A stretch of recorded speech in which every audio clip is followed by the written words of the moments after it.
હિરલ હવે તો હદ થાય છે, સંબંધોની દરેક સીમાતે વટાવી દીધી છે.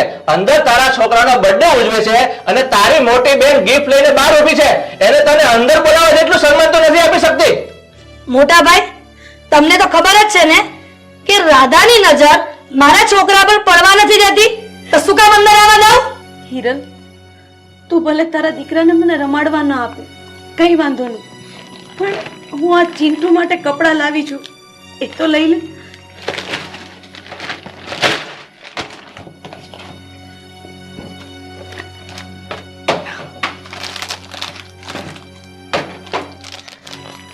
મારા ચિંટુને આ તારા લાવેલા કપડાં પહેરાવું?